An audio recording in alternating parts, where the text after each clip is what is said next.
Louisiana Beer Reviews looks at KCCO Gold Lager from Resignation Brewery. 5% alcohol, 16 international bitterness units. I believe this was introduced in 2013. There's also the KCCO Black Lager. There's a white ale, which I've not seen around here. And they said they're coming out with an amber beer. I don't know if it's lager or ale. That's supposed to come out soon. Alright, brewed on October 29, 2015. It's sold around here in singles and in six-packs. Resigned from the routine. Well, I don't know if a golden lager is exactly resigning from the routine.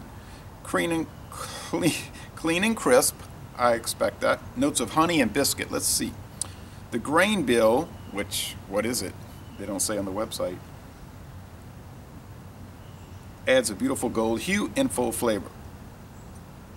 The gold lager proves Pilsner style lagers can be full flavored. Well, I always presume that already. So some of this stuff I'm not too sure about. Ostriches, or is that an emu? Okay, I don't know too much about ornithology.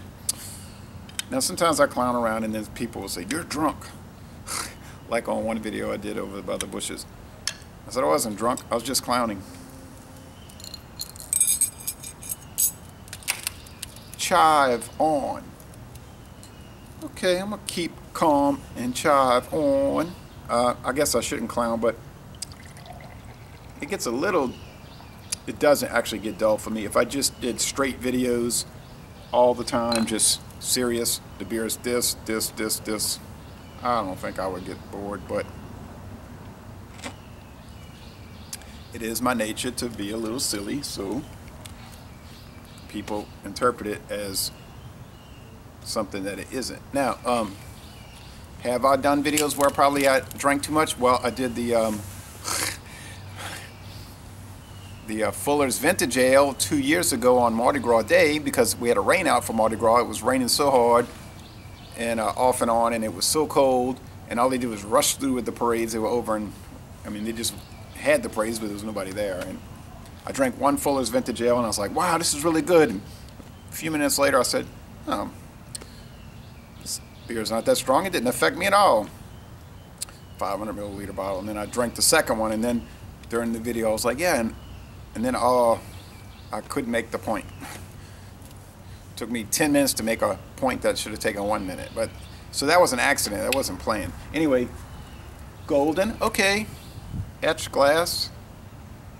Resignation Brewery in combination with Red Hook Brewing produces this line of beers. Now there are huge chunks, and I don't normally see that in a Pilsner beer. Huge white chunks slowly descending. Well, some ascending with the bubbles picking them up.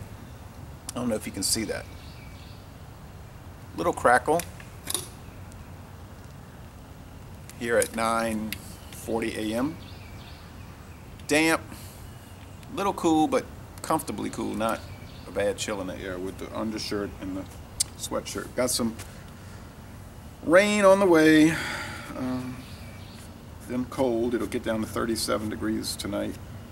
There's only been one day this winter, 2015, 2016, where it's gotten below 30, and it got to below 32, and it got to 30 degrees, so 2 points below freezing. Only one night. Pungent.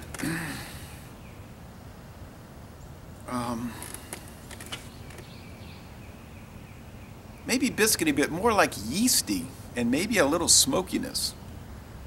Oh, that's an interesting item.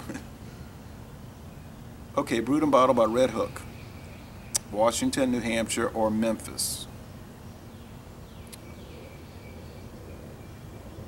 More than likely, this one's coming from Memphis, and Memphis would be City Brewing. I'm pretty sure that's the old Schlitz Brewery that in 1999 Pabst turned over to Miller, and then they sold it off to City Brewing, from what I understand. It's a huge complex. But it does have sort of that City Brewing yeast note, which generally is not a good thing because they do cheap beers. So when the beer is really cheap, it comes across bad. But when the beer is a well-made beer, like say the Sapporo Stone Warrior, or the regular Sapporo, or this, or the I'm not too sure about how that yeast note works with the red stripe, but also, anyway, some of the other big brands, the Heileman's Olds, the Heileman's Special Export, it works.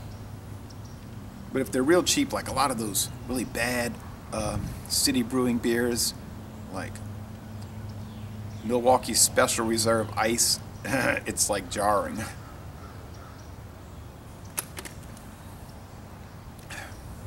Lemony, yeah, didn't they say that? Lemony.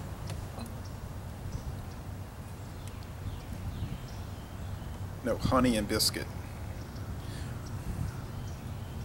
Okay, a little. And that city brewing has that honey note.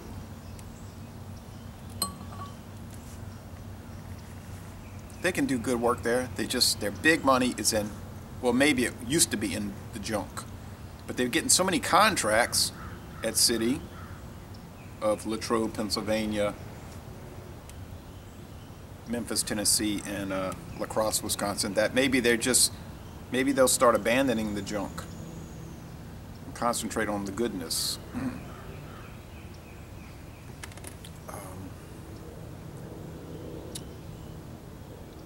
But I think what happens is the big companies send in their reps, their scientific people, and they're watching, you know. Do it right. Now, Pabst says they do that at Miller, bringing their people on site to watch. But, I mean, you know, it's Miller. They don't really have to watch too close. They're going to do it right. They give them the recipe. They're going to execute it to perfection. City, maybe you better keep an eye on.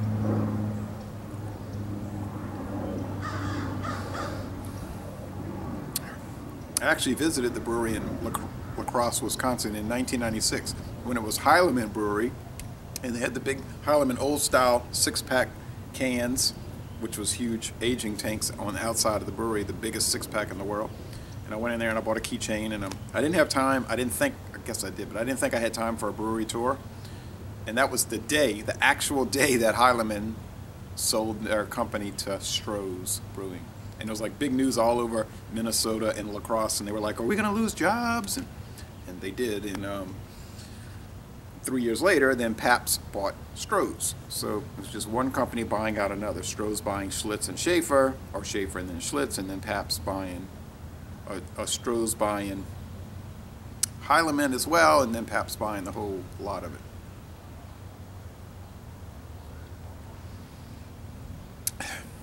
Not too sweet. I would say on sweetness, 2.5 out of 5 sugar cubes. On bitterness, 1.5 out of 5 hop cones.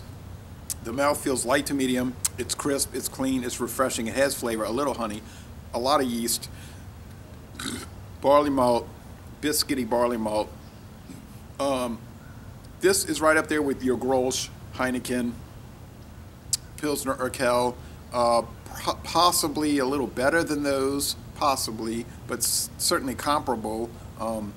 Golden Pheasant. Makes sense because Central Texas, it was a huge German immigrated area, so that Pilsner lager style would carry over to that part of Texas.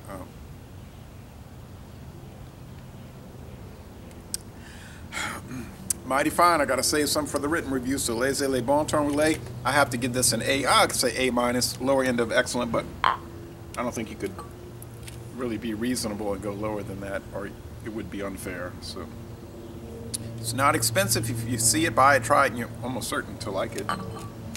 And I'm going to end this review by saying, y'all see the privateers. They used to use red as an alternate color, as a trim, never a main color, but they've abandoned that, going back to solid blue and silver. This is an older hat. And y'all come on down to New Orleans.